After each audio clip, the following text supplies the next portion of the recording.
अस्सलामु अलैकुम रहमतुल्लाहि ताला वबरकातुहू। अल्हम्दुलिल्लाह आज हम लोग मस्जिद क़ुबा के पास हाज़िर हुए हैं। ये वो मस्जिद है जिसके ताल्लुक़ से कुरान मजीद में आयत करीमा नाजिल हुई। ये वो मस्जिद है जिसमें नमाज़ पढ़ने के ताल्लुक़ से अल्लाह के रसूल सल्लल्लाहु ताला अलैहि वसल्लम ने उम्रे का सवाब का अजर अता फरमाया कि जो शख्स भी इस मस्जिद में नमाज़ अदा करेगा उसे एक उम्रे का सवाब अता किया जाएगा, और जितनी बार आकर मस्जिद में नमाज़ अदा करेगा उतने उम्रे का उसको सवाब अता किया जाएगा। आपको मैं बताऊं, सरकार दो आलम सल्लल्लाहु ताला अलैहि वसल्लम जब हिजरत करके तरीक़े हिजरा से आए और हिजरत करने के बाद यहाँ पर इस मकाम पर ठहरे, तो ये क़ुबा वादी थी और इस गांव का नाम क़ुबा था, और आज भी इस मस्जिद का नाम क़ुबा है और ये पूरा क़ुबा इलाका है।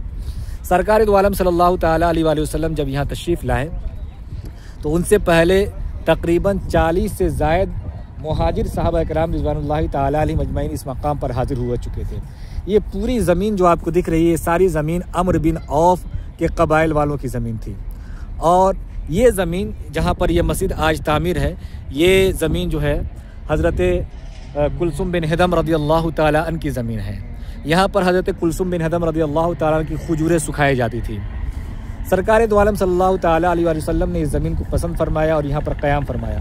तकरीबन 24 दिन सरकार दो आलम सल्लल्लाहु ताला अलैहि वसल्लम इसी सरज़मीन पर क़याम पजीर रहे, और उसी दरमियान सरकार अक़दस सल्लल्लाहु ताला अलैहि वसल्लम ने इस मस्जिद की तामीर फरमाई।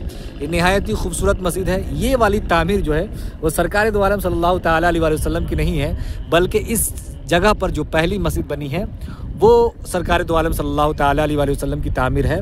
इस मस्जिद को नए तरीके से सऊदी हुकूमत ने बनाया है, और ये जो देख रहे हैं ये नए तर्ज पर बना हुआ मस्जिद है। बहरहाल इस मकाम पर सरकार दो आलम सल्लल्लाहु ताला अलैहि वसल्लम ने मस्जिद तामीर फरमाई। 24 दिन यहाँ रहने के बाद सरकार दो आलम सल्लल्लाहु ताला अलैहि वसल्लम मदीने की जानिब कूच फरमाने का इरादा फरमाए। अहले क़ुबा ने कहा, या रसूलल्लाह सल्लल्लाहु ताला अलैहि वसल्लम, आप अगर यहाँ से चले जाएंगे तो फिर ये मस्जिद वीरान हो जाएगी और इस मस्जिद में रहने वाला कोई शख्स और इस मस्जिद में इबादत करने वाला कोई भी नहीं रहेगा। तो सरकार दो आलम सल्लल्लाहु ताला अलैहि वसल्लम ने इरशाद फरमाया, ऐसा ना होगा, बल्कि इस मस्जिद में हमारी उम्मत रोज़े क़यामत बल्कि क़यामत तक के लोग आते रहेंगे और इस मस्जिद में नमाज़ें अदा करते रहेंगे। उसकी वजह यह है कि सरकार दो आलम सल्लल्लाहु ताला अलैहि वसल्लम ने इस मस्जिद में नमाज़ पढ़ने वालों को उम्रे की बशारत अता फरमाई कि जो इस मस्जिद में 2 रकात नमाज आकर अदा करेगा उसे एक उम्रे का सवाब अता किया जाएगा।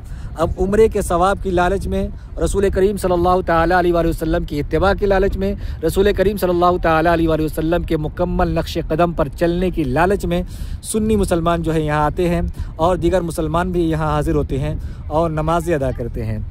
सरकार दो आलम सल्लल्लाहु ताला अलैहि वसल्लम यहाँ से हिजरत फरमाए, और हिजरत फरमाने के बाद यहाँ से मस्जिद जुमा जो आगे थोड़ी दूर पे है कबीले बनु सालिम का, इंशाअल्लाह तबारक व तआला उसकी भी ज़ियारत करवाएंगे। वहाँ सरकार दो आलम सल्लल्लाहु ताला अलैहि वसल्लम तशरीफ़ ले गए।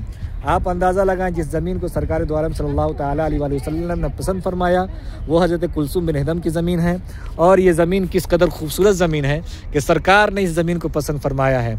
और वहाँ जो कुआँ है उस कुएँ में सरकार दो आलम सल्लल्लाहु ताला अलैहि वसल्लम, जो आज सऊदी हुकूमत ने उसको बंद कर दिया है, मुग़लक़ जो है उसको ढाँप दिया है बिल्कुल, और वो कुआँ सरकार दो आलम सल्लल्लाहु ताला अलैहि वसल्लम के ज़माने में सरकार उससे वज़ू फरमाया करते थे, उसमें पाँव डालकर बैठा करते थे और अपनी दूसरी हाजतों को उस पानी से पूरी फरमाया करते थे। इधर सरकार दो आलम सल्लल्लाहु ताला अलैहि वसल्लम इधर बागीचा है। सरकार दो आलम सल्लल्लाहु ताला अलैहि वसल्लम यकीनन इन तमाम बागों में तशरीफ़ फरमा होंगे, और ये तमाम आबो हवा जो यहाँ चल रही है कभी सरकार अक़दस सल्लल्लाहु ताला अलैहि वसल्लम के दामन अक़दस को टच करी होंगी, और ये जो वादियाँ आपको दिख रही हैं ये कभी न कभी सरकार दो आलम सल्लल्लाहु ताला अलैहि वसल्लम की जमाल जहाँ आला को इन वादियों ने ज़ियारत किया होगा। अल्लाह रब्बुल इज़्ज़त हम सब को इस मकाम पर बार बार हाज़िर होने की तौफ़ीक़ व रफ़ीक़ अता फ़रमाए, और यहाँ बार बार नमाज़ें अदा करने की तौफ़ीक़ व रफ़ीक़ अता फ़रमाए। परवरदिगार आलम हमारी उम्र को कबूल फ़रमाए और आलम इस्लाम के तमाम मुसलमानों की जान माल इज़्ज़त व आबरू और ईमान की हिफाज़त फ़रमाए, खुसूसन फ़िलिस्तीन के मुसलमानों की हिफाज़त फ़रमाए। अस्सलामु अलैकुम रहमतुल्लाहि ताला व बरकातुहू।